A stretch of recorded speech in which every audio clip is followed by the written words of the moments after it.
Okay.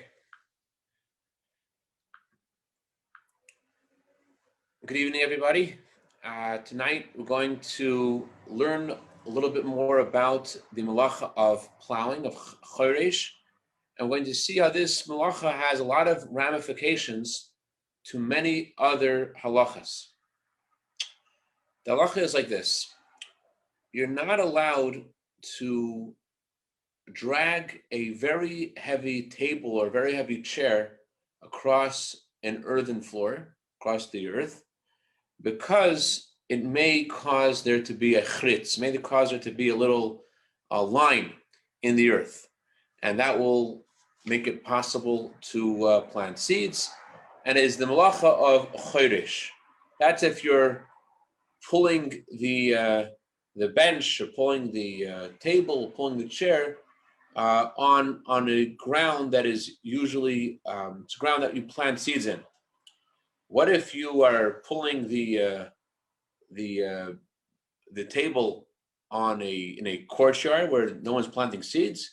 So then the prohibition that's being transgressed isn't plowing, because you're not planting seeds there, but the prohibition that's being done is called baina. It's part of building. If you pull the bench on the earthen floor of the courtyard, halacha considers this as building.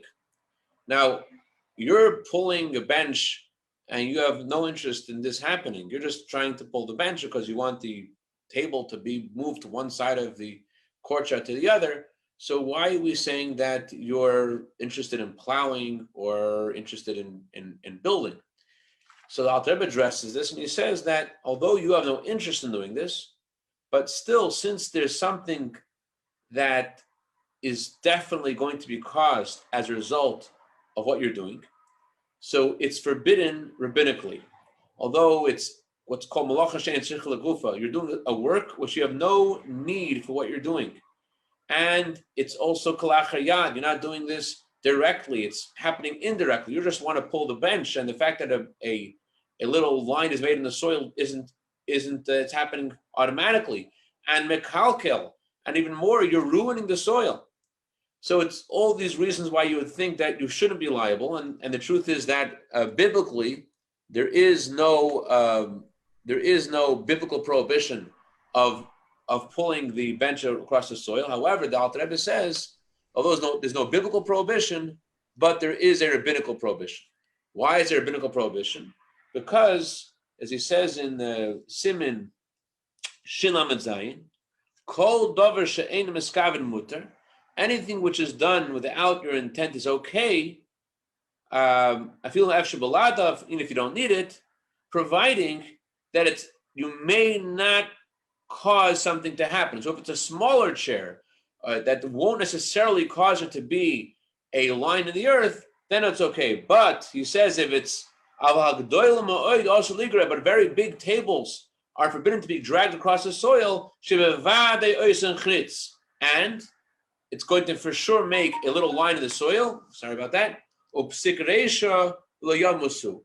It's what's called psik רישא. As we learned in the last class, psik רישא means that if something definitely is going to happen, even though you have no intent at all for it to happen, still halacha says that it's forbidden because you are definitely going to cause something to happen. But if it's not for sure, then it is okay.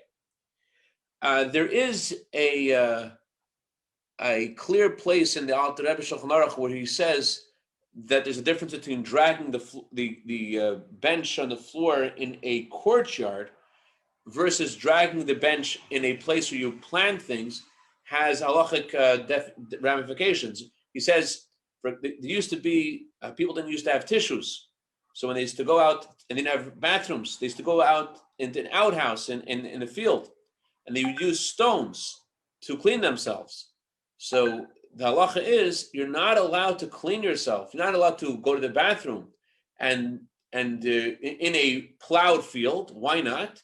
Because perhaps, says Shulchan Aruch, perhaps you may need to use stones, and you're going to throw those stones in a hole, and that will be transgressing the prohibition of chorsh, of plowing. That's if you're throwing it in a plowed field where you plant. However, the Alter Rebbe says in Simin Shin Yud Gimel, Hamashni Pekarka Bais Bezalel, if you flatten the earth in your house or in a courtyard, as long as you flatten something out, you're chayiv. So this doesn't seem to be so relevant, but there is a halacha which seems to bring this home in a way that seems to be very hard to protect yourself from violating Shabbos. It says in Simin Shin Lamed Zayin Siv Beis, he says that there's a problem of dragging the bench even inside your house. Why? Gzeira mishum she'ein merutzef.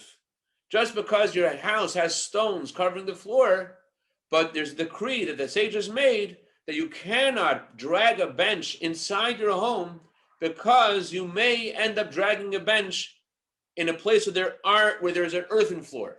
Now, who doesn't pull a bench on Shabbos inside? Everyone pulls chairs and benches inside a home. How come the Alter says that it's forbidden? Everyone's doing this. So the answer is, as many Achronim say, and as the Mishnah Brura says, that although in general the rule is that whenever our sages made a decree, the decree stays despite the fact that the reasoning for the decree has long stopped being relevant, but this decree isn't relevant anymore. And the reason is because it's impossible to have the same scenario that was discussed in the Code of Jewish Law. Why? Because it used to be when people would build a home, what was a home? A home was 4 walls and a roof. You didn't make a floor. But now there's no such thing as a home without a floor.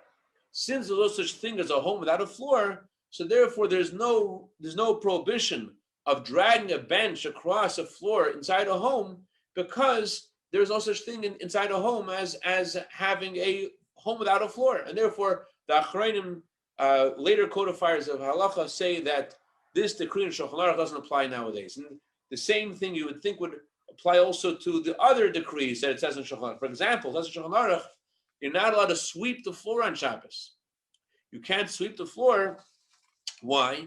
Because if you're sweeping an earthen floor, what happens? If you sweep an earthen floor, let's say there's a little hole in the floor. Let's say the earthen floor has a little bit of a ditch. So by sweeping the dust, you're going to end up filling that hole with earth. So therefore, it's forbidden to sweep. Now, who doesn't sweep on Shabbos? Everyone sweeps on Shabbos. It is true you're not supposed to sweep with a broom which has hard bristles, because the hard bristles, it's likely that they may break on Shabbos. And it's also true that some Achronim say you shouldn't use one of those, I don't know what it's called, but they have these, it's like a vacuum. You put it over it's a rolling brush that's used on a carpet, even though it's not electric. But since it's uvd in the chel, since it's similar to what's done during the weekday, so Achronim say you shouldn't use that on Shabbos. But who doesn't sweep on Shabbos? Everyone sweeps on Shabbos. So how come it says in Shulchan Aruch? It says no, you can't sweep even indoors. So again, the Achronim say that this decree isn't relevant nowadays, and it seems the same would apply also to a third decree the sages made. The sages said that in addition to the biblical prohibition is you're not allowed to plow on Shabbos, because since in order to produce the spices that were used to dye the curtains in the Mishkan, they had to plow the soil. So therefore, it's forbidden for us to do anything that was done in the Mishkan. We're also not allowed to plow on Shabbos as well. So in addition to plowing, it's also biblically forbidden to remove stones from the earth to allow things to grow. It's forbidden to water the earth. It's also forbidden, to discuss last time, it's also forbidden to put fertilizer on the earth. And that's all biblically forbidden. One of the rabbinical prohibitions that was added, that our sages made, I like the word rabbinical prohibitions or the sages' prohibitions, talking about divine inspiration. One of the things that was given to our sages by divine inspiration was that it's forbidden to play with nuts on the floor on Shabbos. Because if you play with nuts on the floor, what's going to happen? just like in more modern times, people played with marbles, and today other games are played on the floor with maybe toy race cars or whatever it is. If you play with these things on Shabbos on the earthen floor, you're going to end up flattening something out. So it seems again that this decree shouldn't apply nowadays because we don't have earthen floors in our house. It would apply outside, and the same as all the other decrees. You wouldn't be allowed to drag a floor across in your courtyard, even on a stone floor in your courtyard, because there are earthen floors in your courtyard. You wouldn't be allowed to sweep in your courtyard because there are earthen floors in your courtyard, just because the floor you're on now is stone. But it would seem it's okay to drag a bench and to sweep with a broom which has soft bristles and to play marbles in a floor inside your home.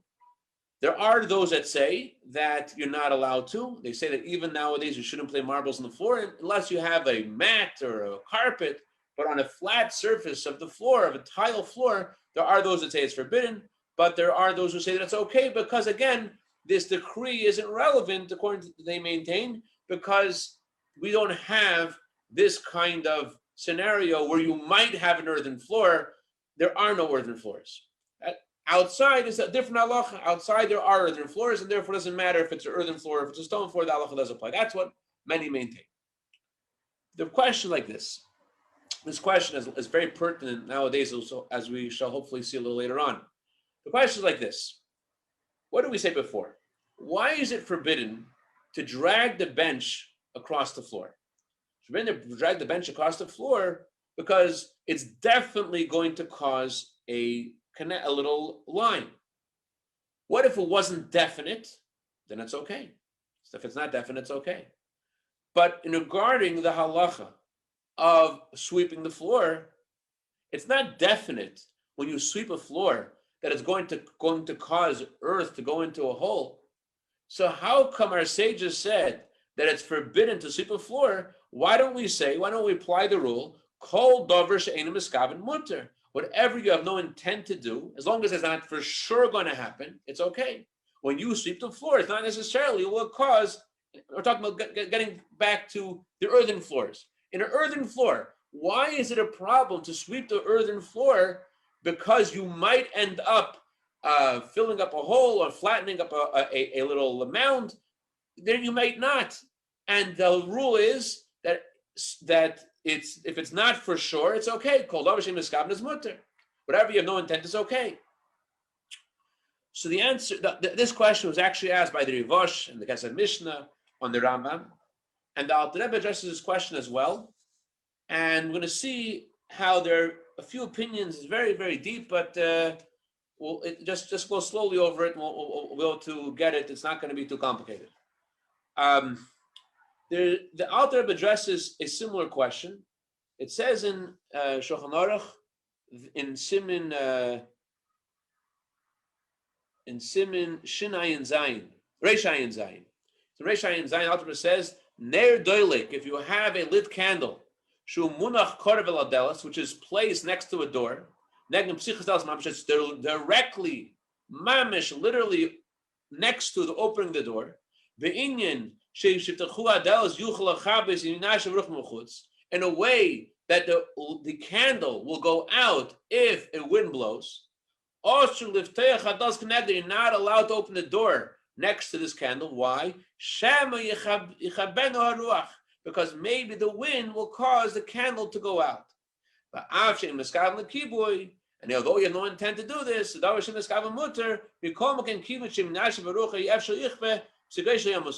since if the wind blows, the candle will go out, therefore it's forbidden to open the door. Now, this isn't definite. It's not definite. When you go to open the door on Shabbos and the wind isn't blowing, it's not definite that you open the door and the candle go out. But it's still forbidden to open the door. Why is it forbidden to open the door? Because a wind might blow. What does that mean? It's called ופסיק רישא. ופסיק רישא means that it might be definite. When is it definite? It's not definite. Well, if a wind blows, a regular wind will blow, not an unusual. If a regular wind will blow, you open the door, the candle will for sure go out. It happens to be right now there's no wind blowing, but it's possible wind would blow. And since it's possible that a wind would blow, it's called safek psik רישא. There's a doubt that something could for sure happen. You don't know when you're opening the door what may transpire in a moment. And therefore, the Alter Rebbe says you're not allowed to open the door. It's called safek psik רישא, a doubt of something definite. Now, this isn't the opinion of everybody. There are differences of opinion about safek psik רישא. Where do we have an argument about this? We have an argument about this in Shulchan Aruch in Siman Shin Tez Zayin. Shin Tez Zayin talks about a following scenario. Let's say you have a cholent pot. And the cholent pot is, everyone finishes eating at 1 o'clock and they put it in the kitchen and they leave the pot opened and then some flies come into the cholent pot. So now you want to cover the cholent pot. So halacha is on Shabbos, one of the halachas on Shabbos is you're not allowed to trap. So you're not allowed to put the cover of the cholent pot on the cholent pot because you're going to trap the flies inside. What if you don't know if there are flies inside? So the Alter Rebbe says that you can't cover the cholent pot if there are flies inside. Others argue.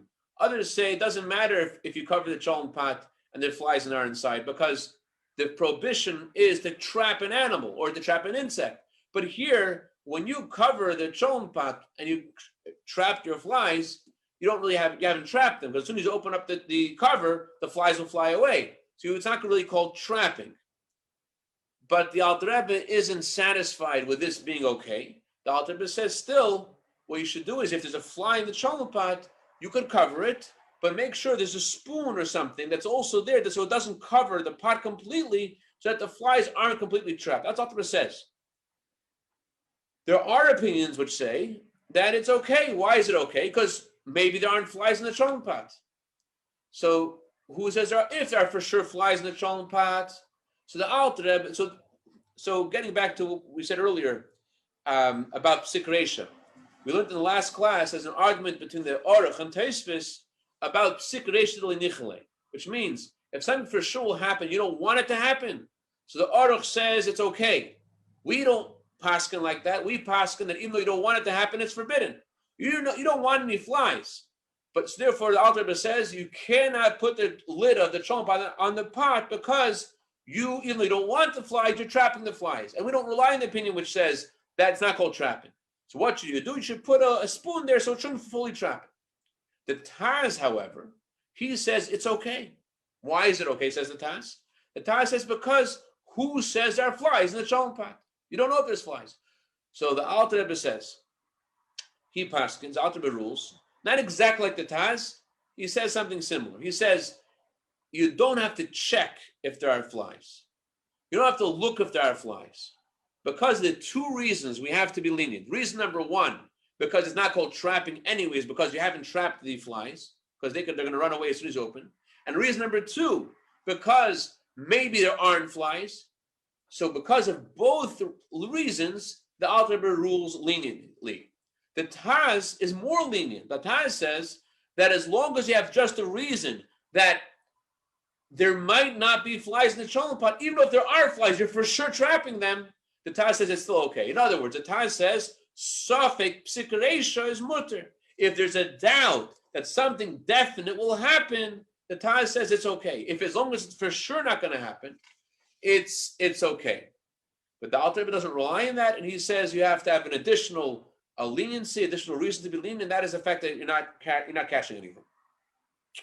So getting back over here to the door, so the Alter Rebbe says that according to the opinion which holds that safek psik רישא is asur, that even if there's a doubt, if you might be doing something, it's forbidden, not according to the Taz. It makes sense why you can't open the window next to the candle. But how does the Taz explain why you're not allowed to open the window next to the candle? You don't know if wind's going to blow. How come the Taz says by the cholent pot that you're allowed to close the cholent pot? Because maybe you will not, maybe there's no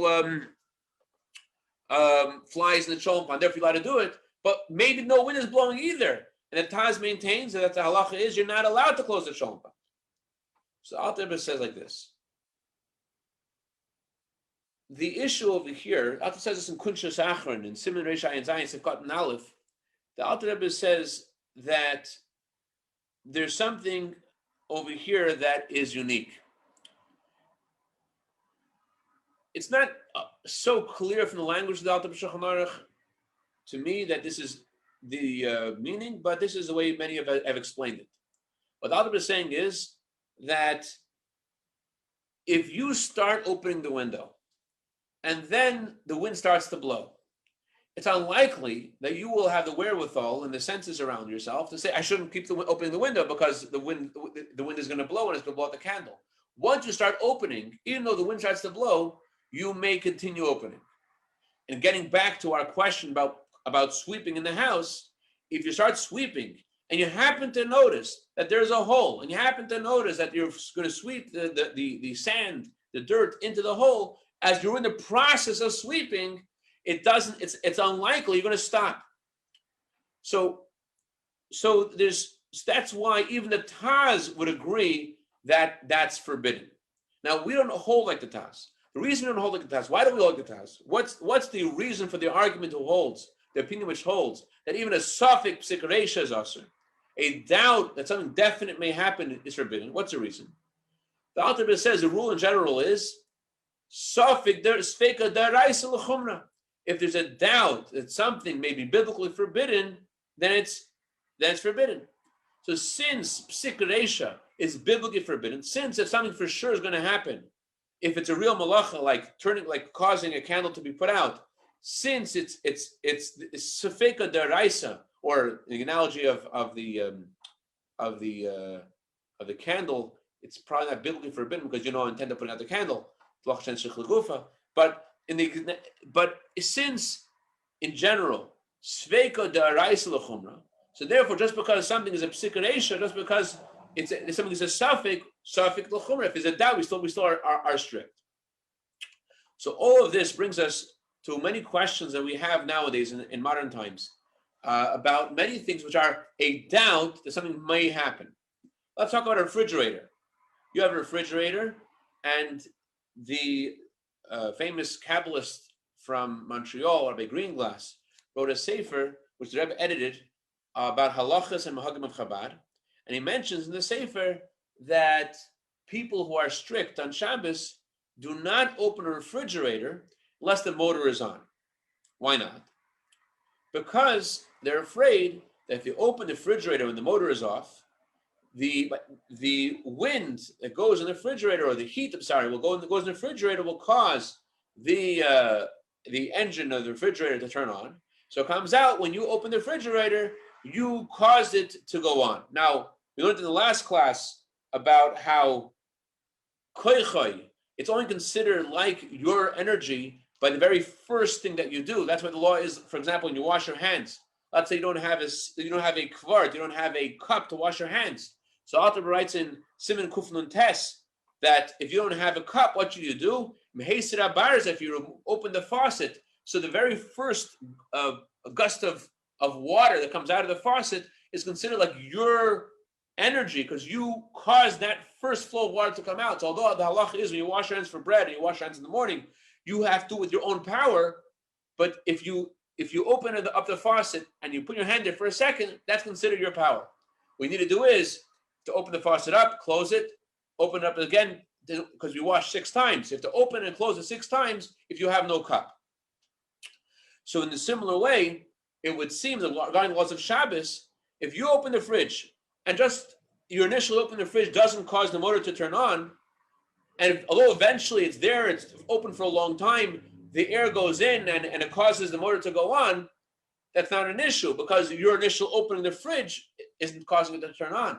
The problem though is you don't know when you open the fridge how much air, how much heat would be needed for the fridge to turn on. And therefore it would seem it's a safek psik רישא. It's a doubt. Maybe you're causing something definite to happen. Maybe you're causing the fridge to turn on. And we learned according to Alter Rebbe, safek psik רישא is asur. If there's a doubt that something definite may happen, it's forbidden. Therefore, Rabbi Greenglass says And that's why people always did this. They didn't open up a refrigerator when the motor was off. But many people are lenient about this nowadays. The reason they're lenient about this nowadays is because there are thermostats on our homes, heaters and air conditioners, and it's almost impossible to be careful about this nowadays, because every time you open the door of your home, the air conditioner is off. You open the door of your home, it's on a thermostat, it's going to cause the air conditioner to go on. It's also safek psik רישא. So should the halacha be you're not allowed to go into your home because you may cause the air conditioner to turn on or the heater to turn off? So many say that it's hard to be careful about this, and therefore they maintain that it's not something that we could keep, and since the Alter Rebbe says that there are different opinions, and since it's a very difficult situation, so therefore we could follow the more lenient opinion, which says that safek psik רישא, a doubt whether something definite will happen, is mutter, is permissible, and therefore would be allowed for you to open up the door of your home and open up the refrigerator door. That's what many maintain. But it's not really impossible to be careful about this. You could put on your thermostat to a certain temperature the whole shabbos, and and you could keep it on auto mode so that it's not affected by the door. There are things you could do, but that's what many maintain. They say that's okay, that there's not reason to be as strict today as there used to be. Of course, with an oven, the second you open up an oven, it's going to turn on. It's not even a safek, not even a doubt. So that there's no reason to be lenient at all regarding an oven. But even regarding a fridge, it seems the best thing is to wait till the motor of your fridge turns on, so that you don't cause the motor of the fridge to turn on. And this is something that the Rebbe acknowledged in this Sefer Rabbi Greenglass that the Rebbe edited. That they didn't say it's forbidden. He said there are those who are stringent about this, and this is something that seems to be the best way to go. Okay, that's what I want to share tonight. Any questions, comments, criticism? Yes, Yuda.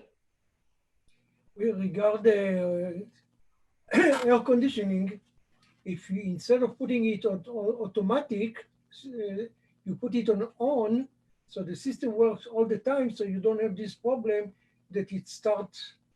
And by the way, you put it on, you are saving also electric. Yes, but Rivka is not going to like it. Your wife's going to say it's freezing over here. What'd you do, Yehuda? Rabbi Levin told you to put the air conditioner on the whole Shabbos. And then she's come back to the shul and I'll get in trouble. So please don't do that. All right. Thank you for joining, Yehuda. A good night. All the best. Thanks.